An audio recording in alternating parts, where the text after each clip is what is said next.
Okey. Ni saya cakap terang sini Ha ha ha cerita ha ha. betul tau. Kalau tak saya dah naik leader 2 tahun lepas. Okey. Tapi sebab saya pandang ni, saya cerita jujur. Dulu saya pandang leader yang dulu tu, leader yang ada tu kan, ni semua bergaya belagak-belagak semua leader-leader ni kan. Benci aku tengok. Okey, faham. Termasuk Kak Zu gitu juga, rasa Kak Zu. Dia betul ni. Termasuk Kak Zu? Ha. Kak Zu Sabah? Sebab leader bila Kenapa pula saya Sabah? sebab Okey, kita teruskan. dikenali. Sebab kita dikenali kan. Jadi bila tengok orang lain tu macam leader-leader yang hebat-hebat je Oh, kan. kira abang pandang Gaya. rendah lah dekat diorang. Yes, tapi kita pandang dia, oh ni belagak-belagak semua diorang ni kan. Sombong Hmm. semua ni. Tak. Lepas tu saya buat apa tau? Nah. Saya tengok nampak profile leader, saya block. Tak bagi.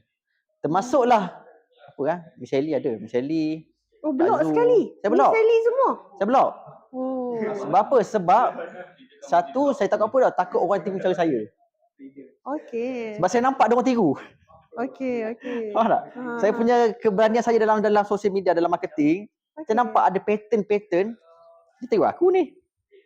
Jadi saya takut benda tu, takut orang dapat hasil lebih. Jadi saya sekat. Faham tak? Saya sekat benda tu. Sebenarnya itu adalah pemikiran yang tak bagus lah kan. Betul, tak Pendapat bagus. saya lah. Betul. Bila abang cerita balik benda ni, abang sedih tau. Kesilapan lama tu kan.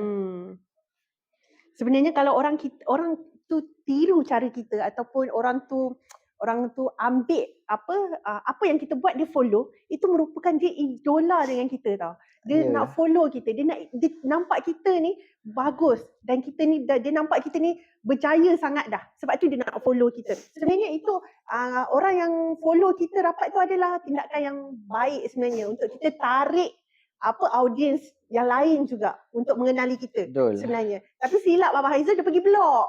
Okay? Satu block tu. Silap dia pergi block. Satu block lah, saya block.